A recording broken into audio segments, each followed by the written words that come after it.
Welcome to Whole Lot of Wolves, episode 29 of season 4. We're your hosts. I'm Joshua Buckley.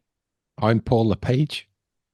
We have Danny in Baltimore on the socials tonight. How's it going, Danny? Hello, hello. And one of our popular regulars is back today. It is Mr. Todd DeWitt from Minnesota Wolves. Todd, how's it going? Good. How are you all? Good. He's enjoying the chilly weather. Well, guys, 2 games last week, 2 very different types of results. First, we're going to look back at Saturday, which, well, it was kind of a rough day at the office with a 3-0 loss to Newcastle. And honestly, look, when you're missing 3 of your 4 best players, Paul, with hamstring injuries going into the game, probably not ideal, is it?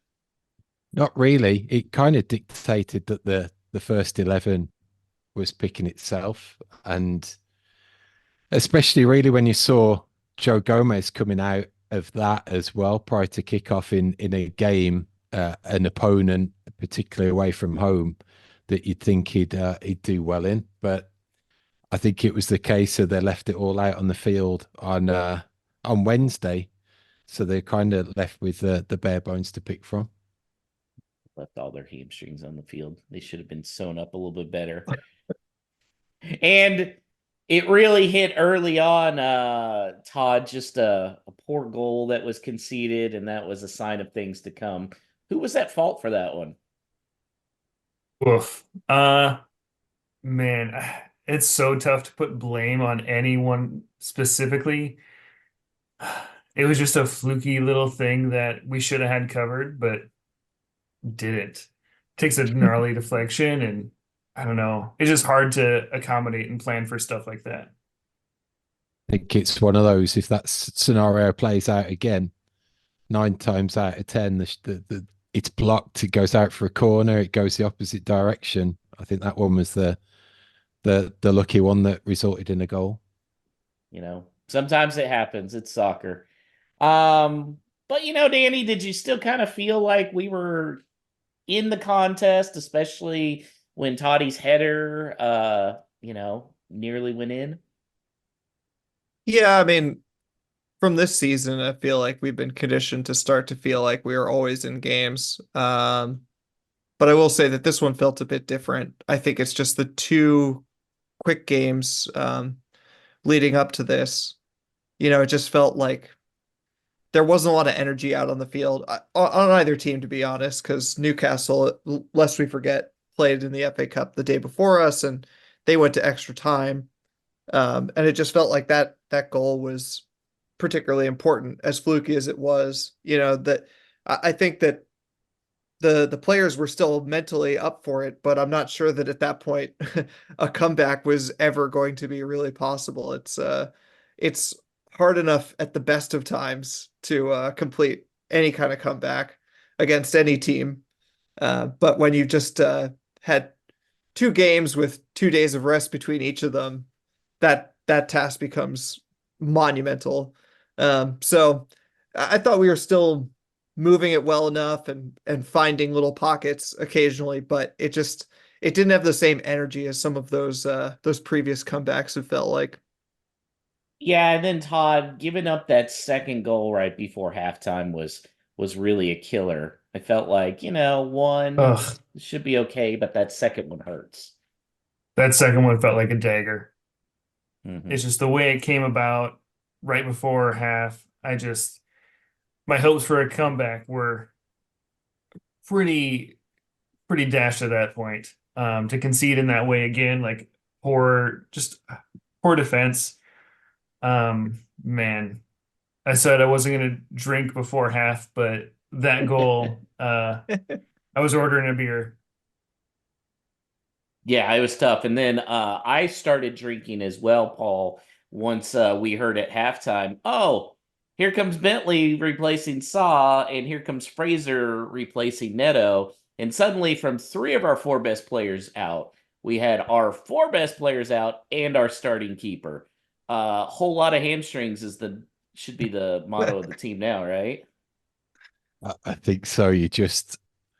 If it was one player to take out from that whole team, that one outlet, the spark, everything they're looking for is Pedro Neto. And hopefully it was just a case of wrapping him in cotton wool, because I think he had that burst pretty on in the first half where he went on a marauding run.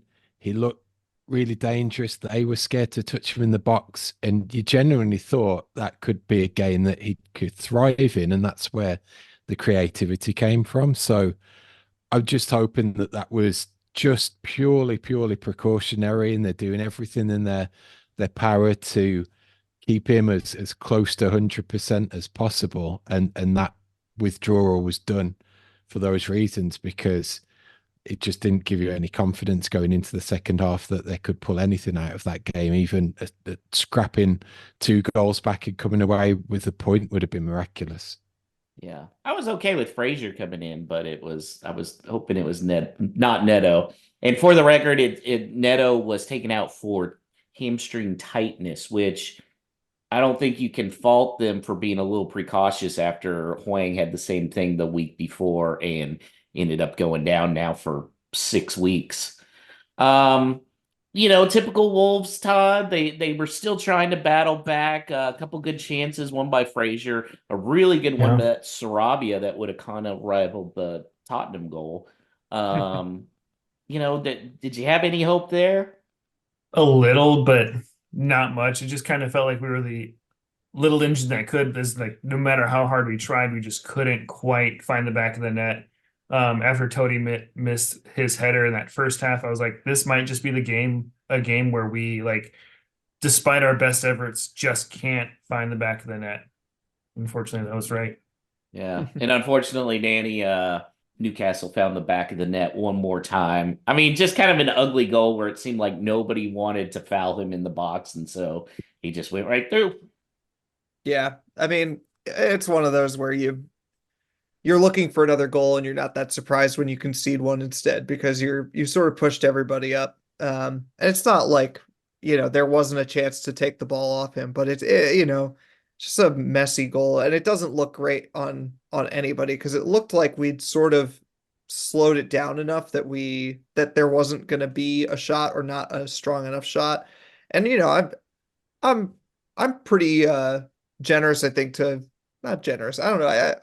I don't hate Dan Bentley the way that maybe some people do. I think like he's fine. It's hard to come in out of the cold and to perform, especially as he's had to in this game and in Arsenal where he had to come off the bench. But that's just one of those. I think somebody from the fancast, Andy, I think it was, said that the second goal is one that Dan Bentley wouldn't concede, and the third goal is one that Jose Sa wouldn't concede, and that is 100% correct.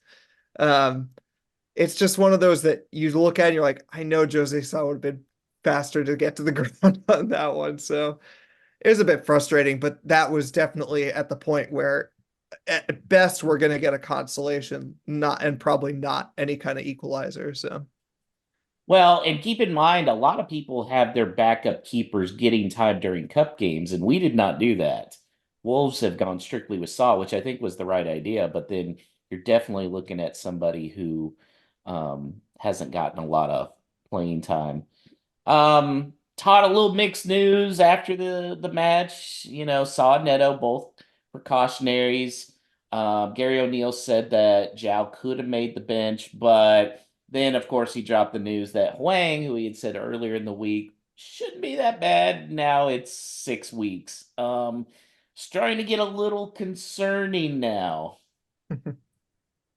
Yeah, absolutely. And I think this was some of our biggest concern going through January, knowing that like we have kind of a smaller squad, and sending Fabio off and Special K, and just like if one of our forwards goes down, I'm not sure either one of those players would have brought anything different, but at least they're forward players that could help fill in when they needed to.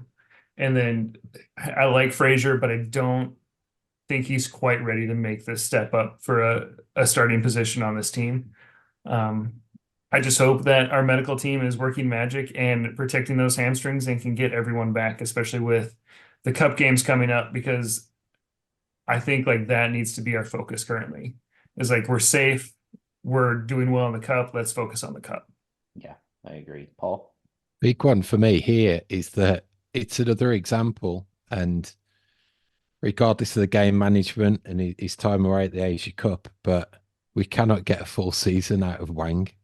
Now, why is that? Is he has he got genuine injury concerns that he needs managing? Was he playing 100% to kick off the start of the season, and that's why we saw all those contributions and what a player he can be in terms of goal scoring, and is the wear and tear on his body detrimental, and he loses a little bit as the weeks go by, so that he's ultimately missing time. But it's a question mark for me again about his durability if you're looking at him as a main player, as a main starter, and then crucially to what Todd mentioned, where's the backup if they have got at the back of their mind that he's not going to give you that full range of games throughout a season? There's definitely question marks over both of those angles. Well, you have question marks about Huang, so Danny's going to chime in. I won't go on my long form rant about the Asian Cup, but I'll just say as a person who's watched some U.S. men's team games in the past, I thought that I was done being mad at Jurgen Klinsmann. Nope. And I was even one of the ones that hated him, particularly during the U.S. men's team time. But good Lord. Yeah, you can go back. If you have a subscription to The Athletic, you should take a look at an article that Tim Spears did in the aftermath of Korea going out. Klinsmann, basically, short story is he's a fraud, and he ran the team ragged before the tournament. Huang wasn't the only one who picked up an injury. He was basically out most of the group stage. And I love Gary O'Neill. I think that he's pretty much a straight talker, but I also do not believe him at all in the previous press conferences before this injury, where he was saying that, he was fine, wasn't carrying anything, whenever they had to replace him or not start him or whatever, it was like always that this is okay. But you can't tell me, looking at the games that he's played since, that he's playing the same way that he was before he went out there. And I know these are things that happen. I think there are plenty of players. Cunha is one of them who has played with injuries, and they probably do it way more than we know as a rule. But still, it's not great. And I wish that we had been a little more careful. I don't know what that would have meant for the Brighton game. If we took them off at halftime, do we end up conceding? Maybe, but yeah, it's not great. Yeah, for somebody nicknamed the Bull, he's built more like the China shop. Yeah.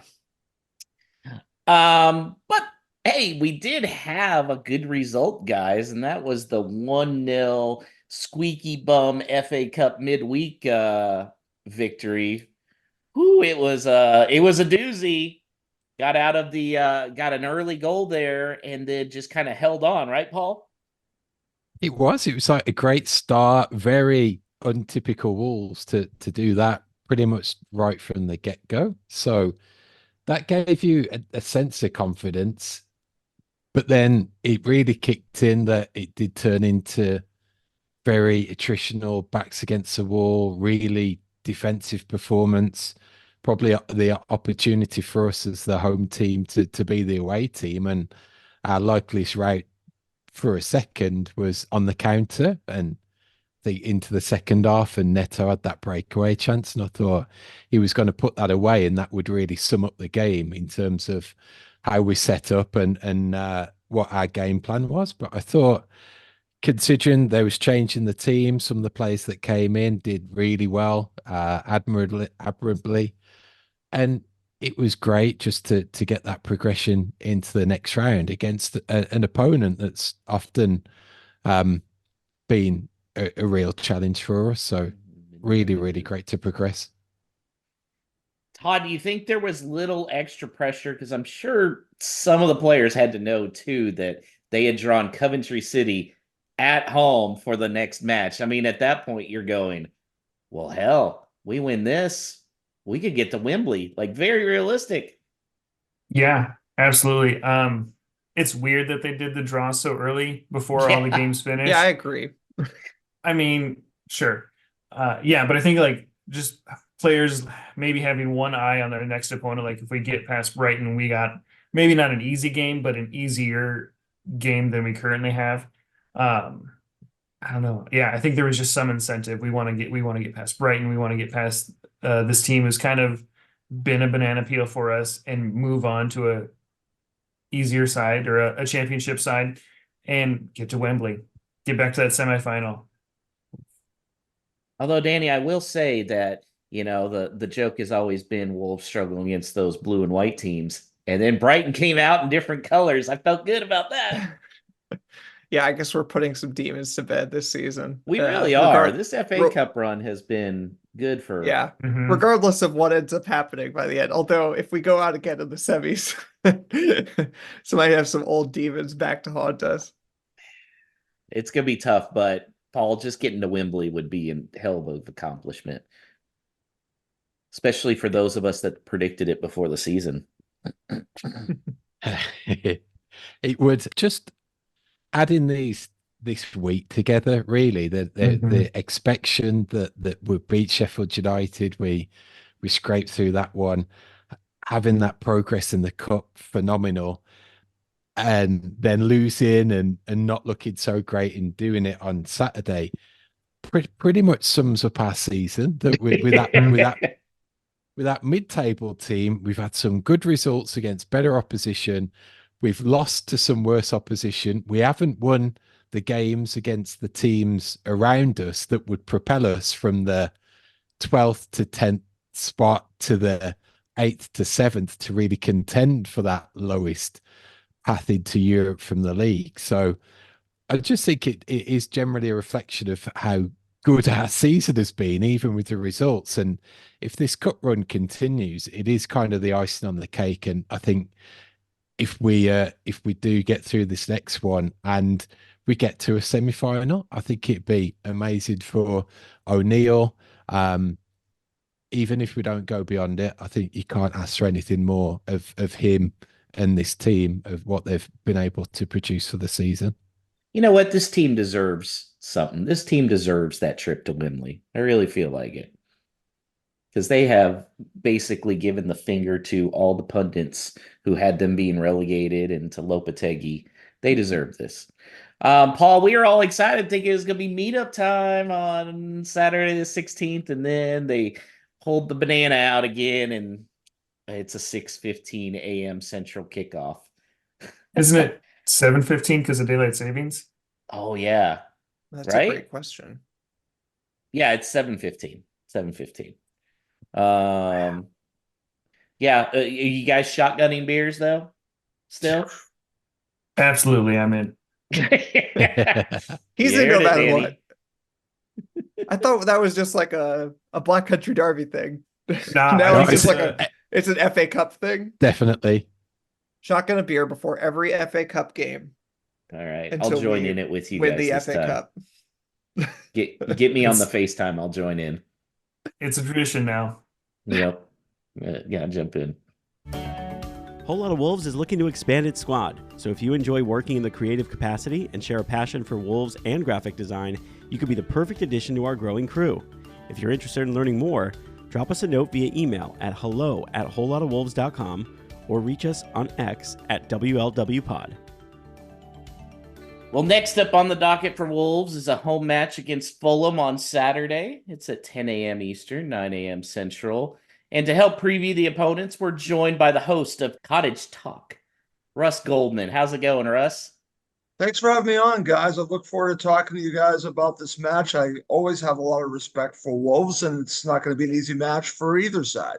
Yeah, for the record, nobody on the show called you lowly this time, so lowly Fulham. So you're coming off the back of a good 3-0 win versus Brighton on Saturday. How is that performance a reflection of you guys' recent form? I would say it's a very good reflection. It's funny because Fulham have been really a roller coaster ride this season. There have been some very good highs and some unfortunate lows. And right now they are basically going up the roller coaster again, which is a good thing for us. it really started to go back in the right direction when we got our players back from the African Cup of Nations. Calvin Bassey and Alex Iwobi really were missed during that period of time. So I had a feeling if they could basically keep it together until they came back, things would start heading in the right direction. And honestly, they have it. The match that really epitomizes the direction Fulham have been going lately was the victory against Manchester United. I think the one that just happened against Brighton was more of a continuation because they played a similar way, but Manchester United, they really showed themselves what they're capable of doing, and it really was just a great victory to go to Old Trafford and play on the front foot at times, really beat them on the counter, but really play with no fear. It was really nice to see, and they just continued it against Brighton. So, Russ, you'll be on your travels on Saturday. How do you anticipate the team lining up, the shape, all of that? And crucially, do we have to be on the lookout for a certain Mr. Adama Traore? Very interesting. So there's going to be some really fun decisions, or I don't know if Marco's going to see them as fun decisions, but the last two matches he's gone out with the same starting 11. And the situation he has is that they've won these two matches without their best player, João Paulinho. So the argument now is, can you bring him back into a match against Wolves? Do you continue to sit him and play Sasa Lukic and Harrison Reed? Basically, it's taken two players to fill the role of João Paulinho, but it's worked great. So what do? In my mind, I think he might stick with his starting 11, which would be Leno, Castagna, Robinson, Bassey, and Tosin. In the middle, I think he's going to stick with Reed, Lukic, and Pereira. On the left, Iwobi. On the right, Wilson. And up front, Rodrigo Muniz. The argument is, if it ain't broke, don't fix it. And I see that argument, but you would have your best player on the bench. And I'm not going to say your super sub is Adama Traore because he has affected the last two matches big time. We are well aware of super sub Adama Traore. Awesome, Ross. Thanks very much for making the time to come on. No worries, guys.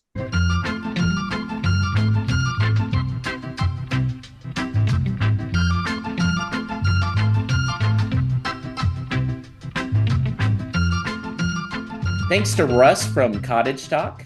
And, let's hear our predictions from the game, guys. Should be interesting lineup-wise. Are we scared of Adama? Yes. No.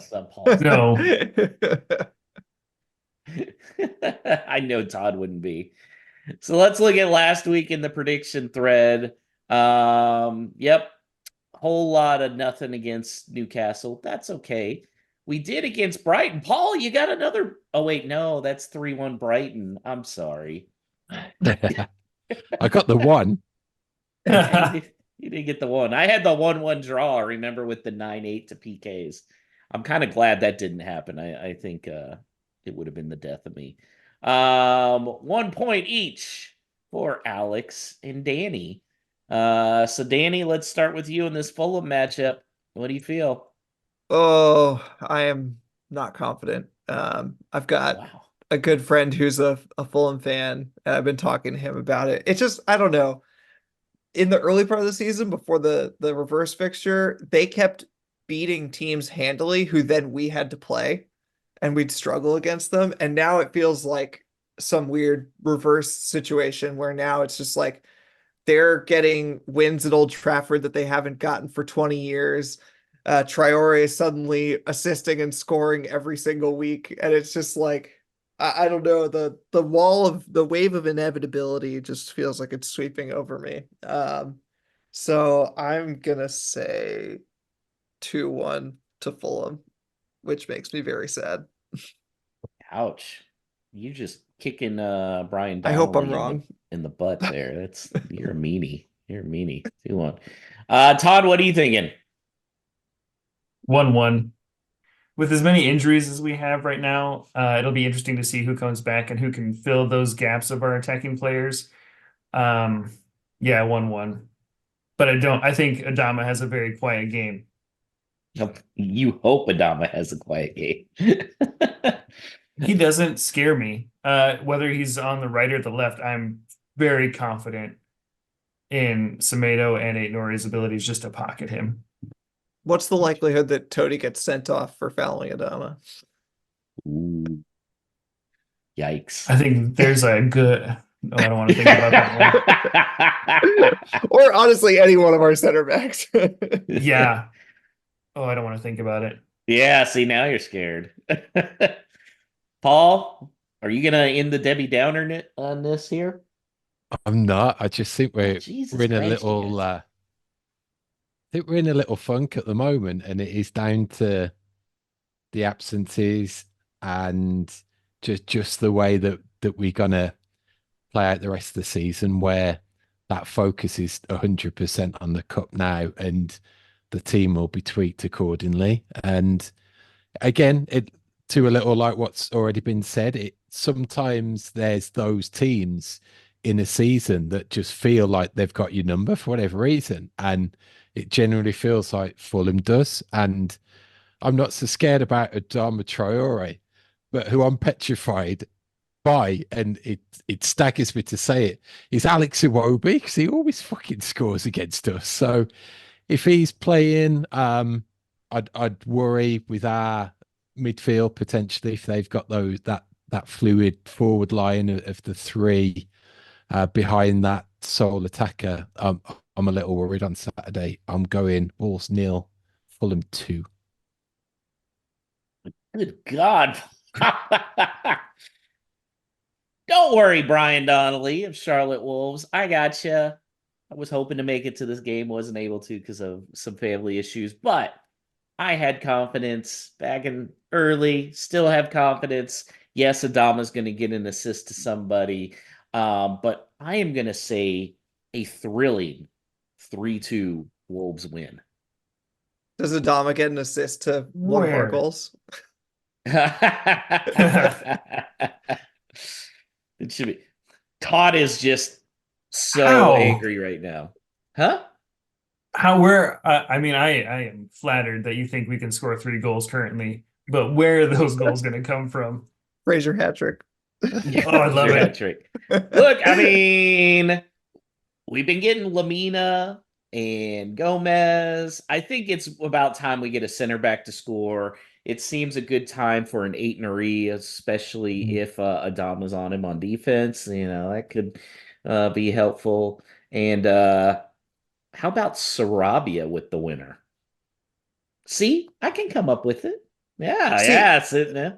although I was pessimistic, I will say I am like fairly confident that most, if not all, of the sort of like short-term absences will be back for this game. I think that they've played Yeah. it really well, and I think João Gomez will be good enough to start.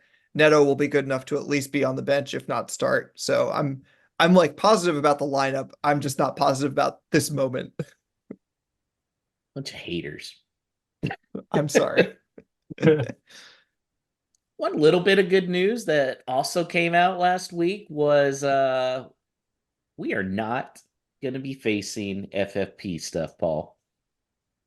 Yeah, so big financial news coming through with the latest results in the week, and I wouldn't say it's a relief in some respects. We're not facing that abyss of others have faced in terms of points deductions or pending deductions.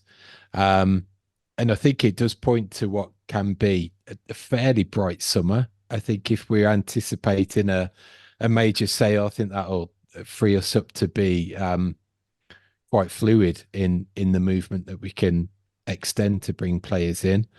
So I wouldn't say Fosun are off the hook. I think it's what they needed to do. Luckily, it was recognised, and they've got the right type of people in place. That, particularly if you look in the direction of Matt Hobbs, that he kind of gets it, and I think he gets it in terms of what needed to be done. then the value that they're able to bring in from the departures, and then hopefully with his foresight, the players that they're signing have got some genuine resale value that will be taken advantage of earlier, rather than the likes of Adama Traore getting to run out his contract. So I think there's some definite positives moving forwards, but I think there's still a worry somewhat that you've still got a medium successful Premier League team losing, what was it, 186k a day. So what does that talk to in terms of behind the scenes and the infrastructure of what goes into the sports club, in effect? Kind of is that what the additions of an esports team or the arm of the music part being brought in to address, or is that more just purely for brand exposure and having those two pieces part of a wider thing that gives that exposure and more of a compelling reason for investors to come in, or making the club more viable for a potential purchase if they've got more strings to their bow? So I think it's good in the short term. I've got pretty good confidence in the medium term, thanks to the players in place and what we've got going on behind the scenes. But I think we still need some firm direction in terms of where we take the club forwards and how it ultimately grows. Yeah, I mean, I'm ready to apologize to Profosin. I think they made the right decision, because even though they're coming in just below right now, Danny, the fact if it was going to be tight for next year too, because they were going to lose the year where they actually made a profit. So if they can show positive here, this is really good, not just for this year, next year, but 3 years from now. Yeah, I can't pretend that I fully understand the workings of all this. I try to follow the various Twitter threads of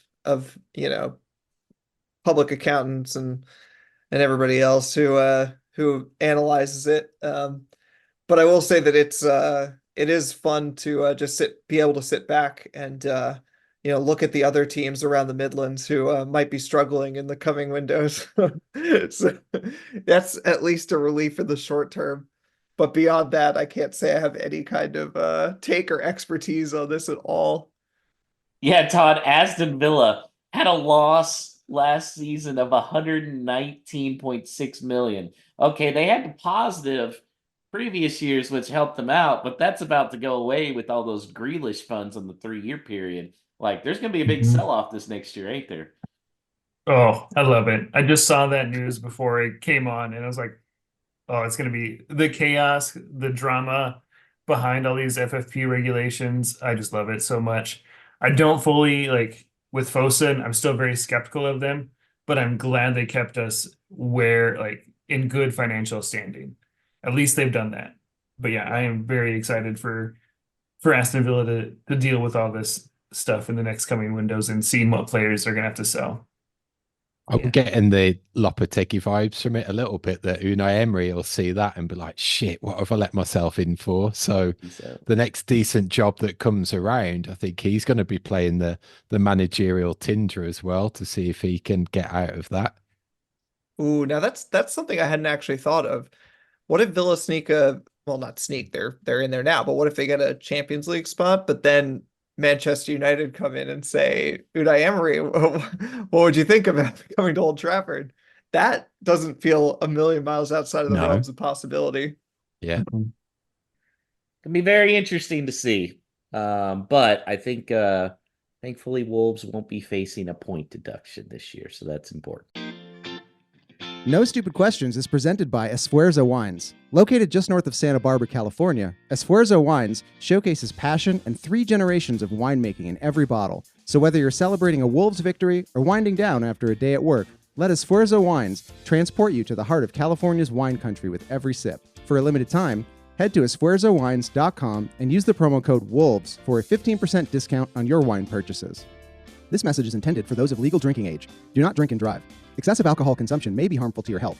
If you or someone you know is struggling with alcohol abuse, please seek help. Esfuerzo Wines reminds you to enjoy their products responsibly and in moderation. All right, Danny, what do we have here in our favorite segment?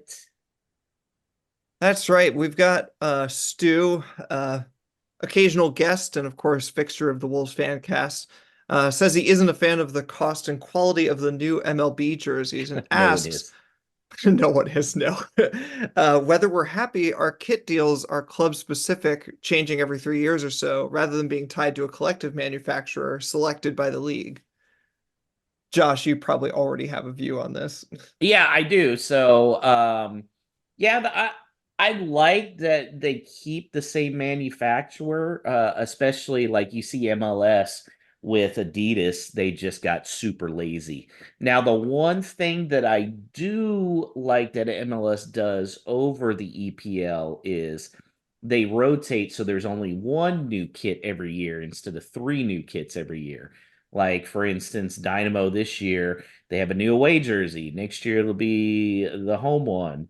And then away again. I wish that was the case because it gets kind of expensive to be a fan when you're having to buy a new kit every year, especially with Wolves. Like, Liverpool is just going to look the exact same fucking jersey every year. So who cares about that? I mean, how many ways can you put lipstick on a pig?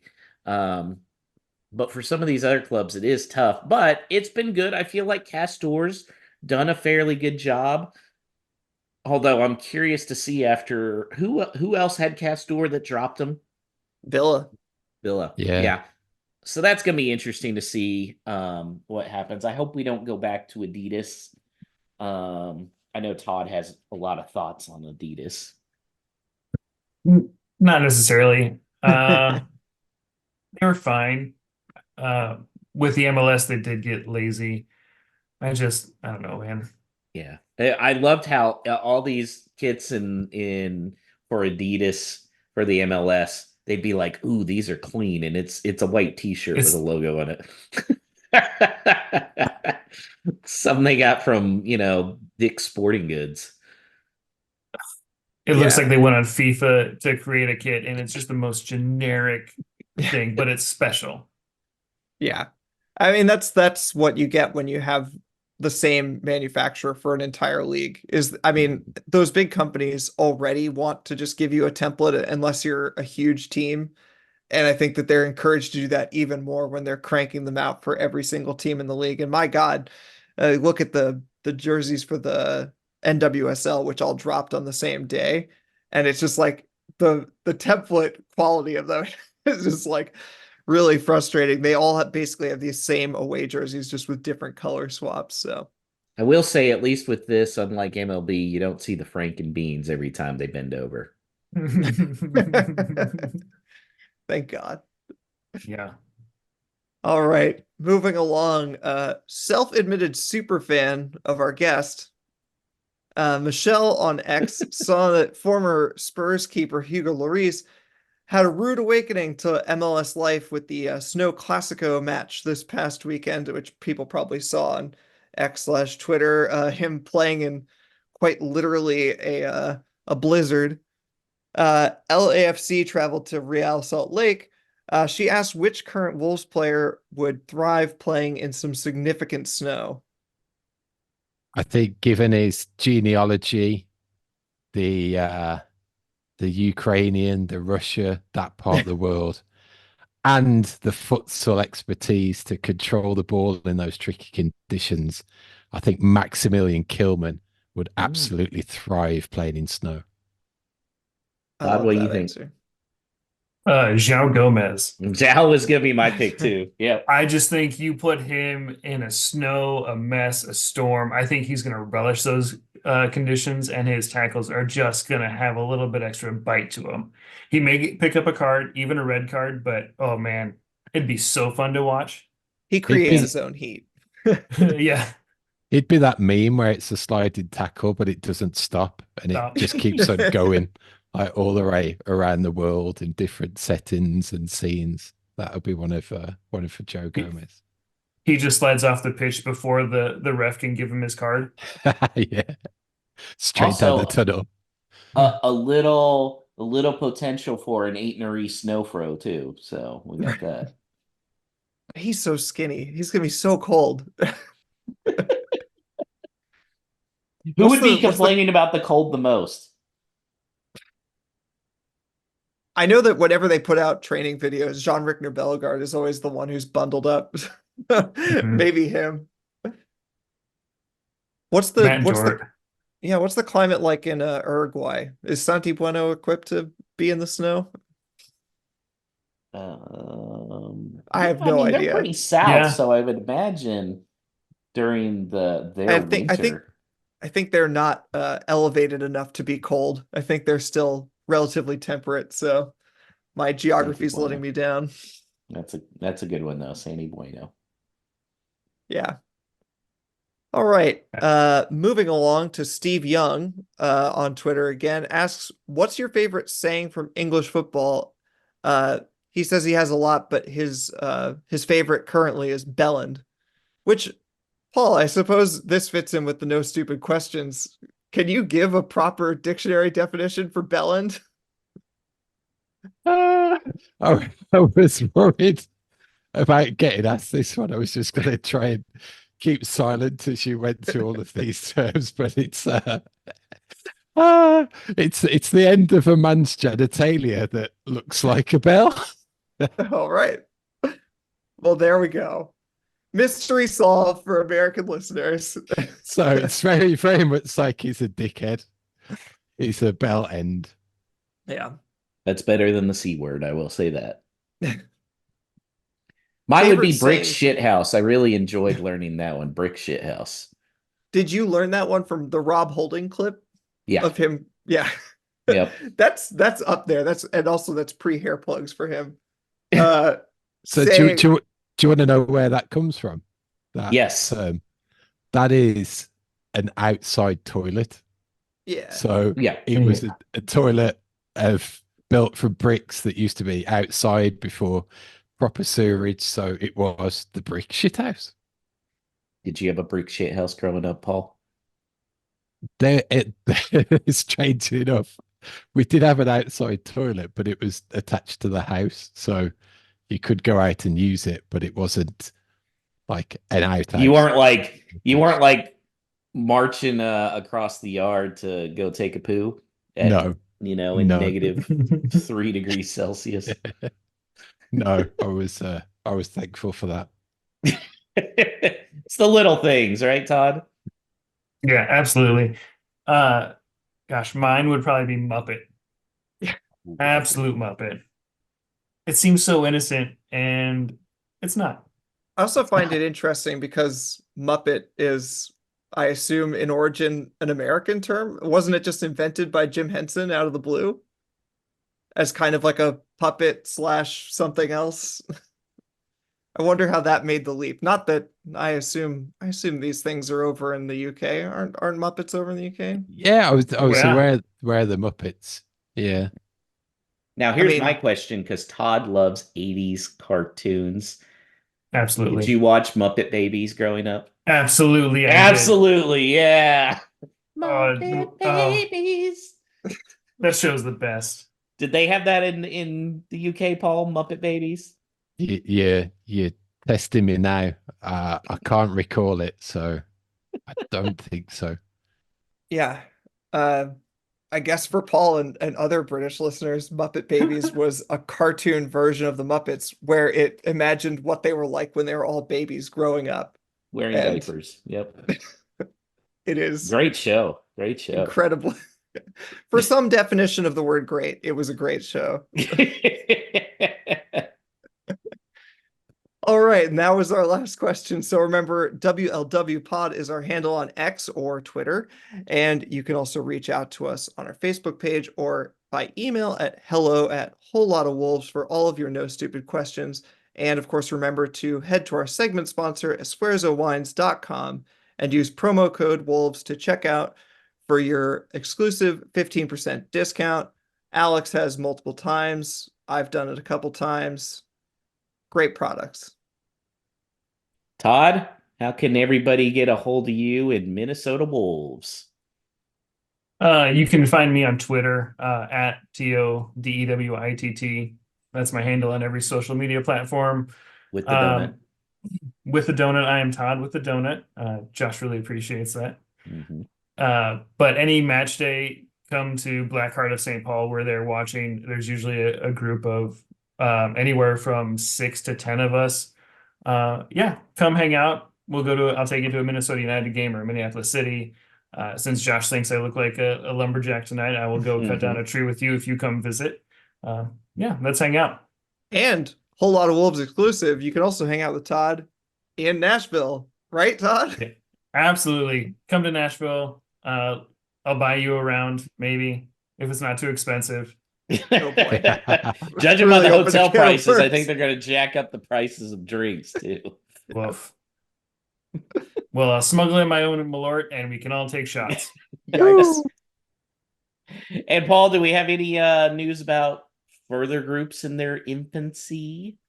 Indeed, friend of the show, previous guest Ryan Gray has been in touch to say that there's interest around his part of the country, which is Rhode Island and the greater New England area. So if you're on the socials, you should see posts on X about it and the Wolves USA Facebook group about how to reach out and express your interest. But if you're listening and you're close by and you want a direct introduction, then you can get in touch with us and we will pass it on. So with that, I will say thanks to Danny, man in the socials, Alex producing, and to you, the listener, for being part of this episode. Tell us that you enjoyed it with a review of the podcast on the platform that you listened to us on. Next week, we're going to be back to review that Fulham game and then have Cup Fever take hold, as we'll be previewing that Coventry game the following week. So as you go about your daily lives, smile at that stranger in the grocery store, speak to them, and as you do, say, up the mighty Wolves.